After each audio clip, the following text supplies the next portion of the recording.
Fortaleza, mais precisamente da paróquia Bom Jesus dos Aflitos, né? E dessa vez tivemos o reforço aqui do nosso Padre Giovanês, por favor. Padre Giovanês, fique de pé aí.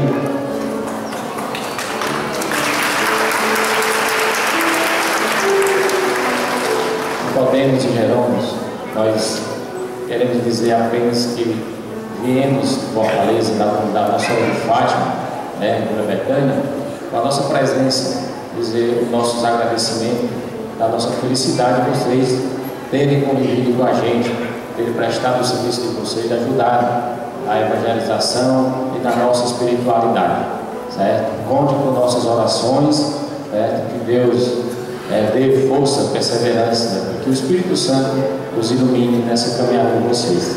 Os nossos sinceros agradecimentos.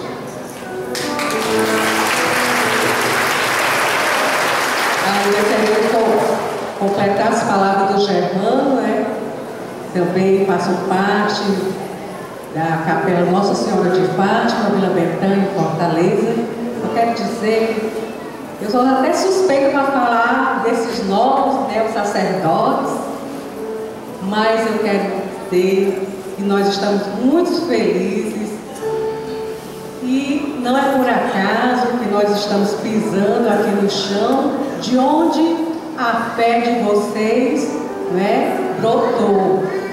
Claro, lógico, que a família, que é o celeiro, né, das vocações, mas aqui nessa igreja, a fé de vocês, né, começou. Não é por acaso que eu olho para as paredes desde ontem que eu estou realmente parabéns à comunidade, porque é fruto da comunidade, essa capela maravilhosa.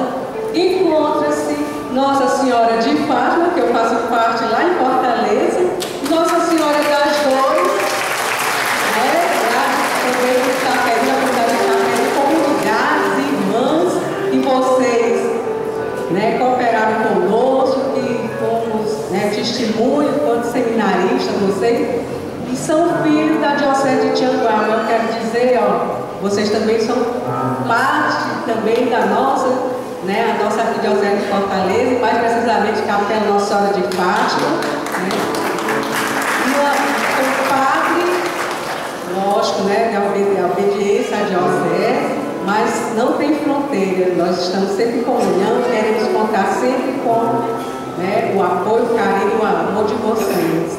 E é recíproco, é verdadeiro. Deus abençoe, né, Jerônimo, grande Mariana, e ontem eu pude comprovar diante da sua, né, seus paramentos, Nossa Senhora das Dores no seu peito. Continue, Nossa Senhora das Dores, protegendo, abençoando Padre Nicodemos e Padre Jerônimo. Muito obrigada pelo sim que vocês deram à igreja.